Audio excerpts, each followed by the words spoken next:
Bitcoin approaching $70,000 on the daily chart. Once again, a key area of resistance. So many bullish targets when we start zooming out on the daily chart, and that's what I want to break down in this video.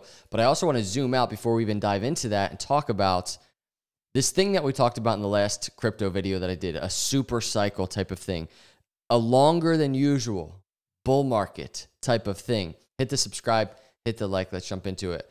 I want to start actually with a little bit of a different perspective again on data. Every time I come with this super cycle or longer cycle type of vibe for crypto or Bitcoin, I want to try and bring a different data point. And I saw this post from TechDev. He says significant. Bitcoin is only seen blow off tops after breakouts against M1 money supply. And the longer it's consolidated, the longer it's run. And you can just see this chart right here. Now, M1 money supply, I believe, includes things like circulating supply, liquidity, market cap, and you can just see the consolidation and the breakout of these every cycle, right? So if we just look, this super trend area that you see on his chart, this was like the 2015, 2016 bear market, and then that green line right into that 2018 parabolic run, 2017, 2018 parabolic run. But what's so interesting about this is you can see the consolidation ever since then of BTC M1. And look at it. Even in the last bull market, there was no blow off, right? It was still consolidating. And so this is another piece of perspective that says Bitcoin and crypto, they might be, I mean, especially Bitcoin, might be within this really macro super cycle type of environment, right? Because right now, after all of this time, even including the last bull market, right now, this is actually breaking out and turning green. Now, the last time that happened on this chart, you can see was all the way back here into the 2017 run. It's a really interesting piece of data. In fact, it represents a textbook breakout of a 5-year broadening wedge. The last 5 years have been corrective against M1. Bitcoin is once again impulsive against it for the first time since 2017. We've never seen a Bitcoin breakout like this one. This, and you can just see on the chart, everything I just explained is what he just said basically.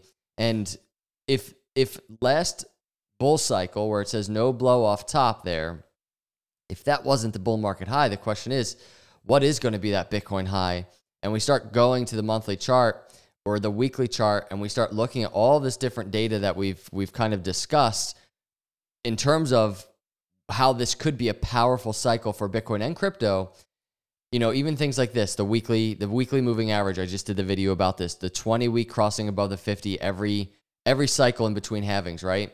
Last cycle was to the top was 882 days. The previous cycle, 784 days. The previous cycle before that, 511 days. So you can see each cycle, it gets longer from when the 20-week at the bottom of the bear market crosses the 50. Each time to the top, it gets longer. So are we in this vicinity now? We're going to be in like 900 plus days from the 20-week crossing above the 50. So there's these different pieces of data that are coming in that are saying there's still so much upside. Bitcoin monthly chart, we've talked about this a lot. Bitcoin monthly still has an entire bull market worth of upside on the monthly RSI, this slower moving momentum oscillator.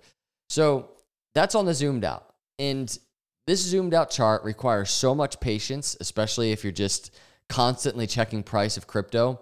But when we start zooming out, we really do start seeing the trend of Bitcoin and on-chain and different analysis data points that we get like this, I think become really intriguing. And there's no guarantees, right? But I think it really does make it exciting to track what is going to happen next for Bitcoin. So let's zoom in on the charts.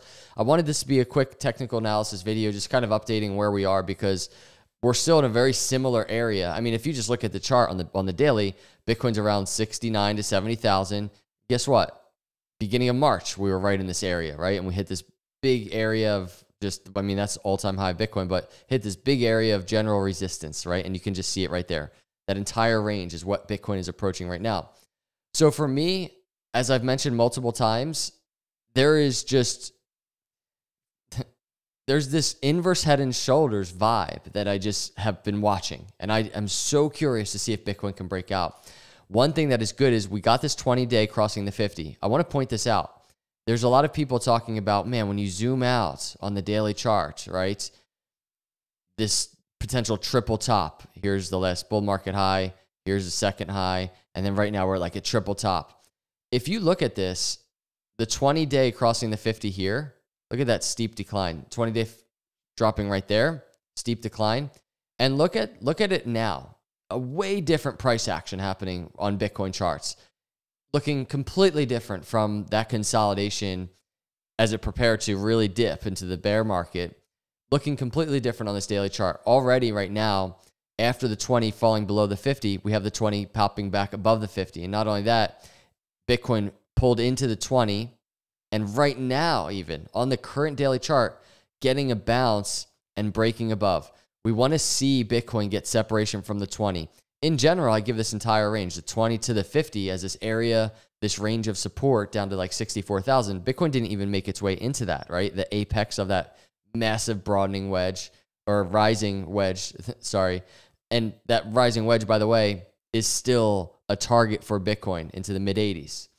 Now let's talk about those inverse head and shoulders type of setups that we have that I'm tracking, because we know what's happening in terms of the momentum shifting for Bitcoin potentially on this daily, but it's just a bunch going on, right? So just to give you an idea of what I mean, right here, neckline right around 71,000, 71,500, right?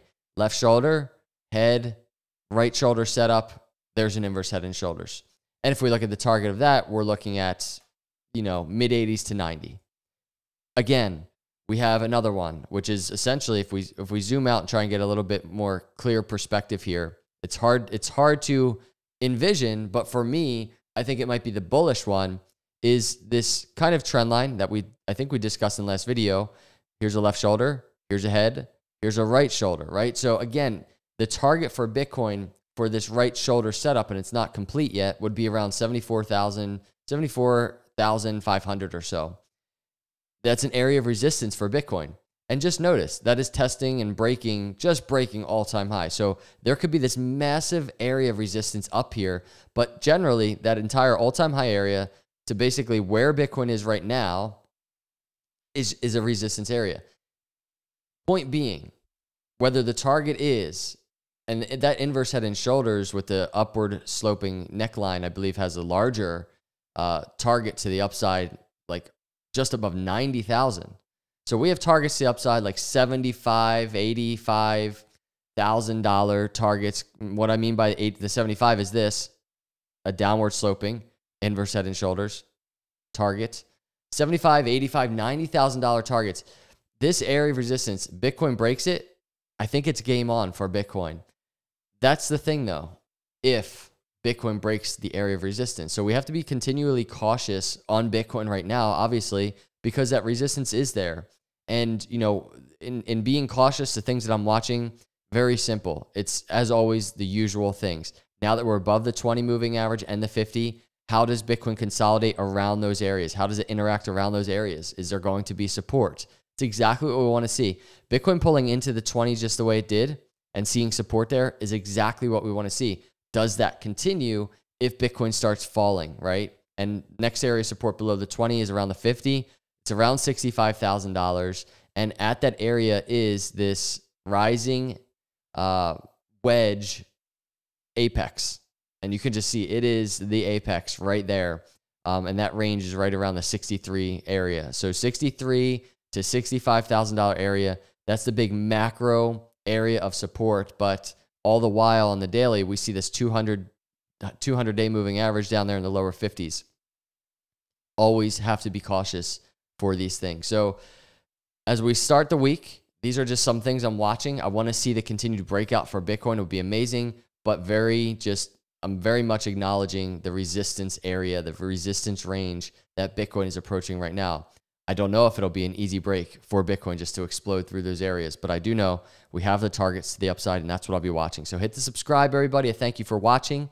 I hope you have a good start to your week. I'm talking fast because I have to rush out of this house very quickly. I have some more to go, but I appreciate you watching. I'll see you all in the next video. God bless.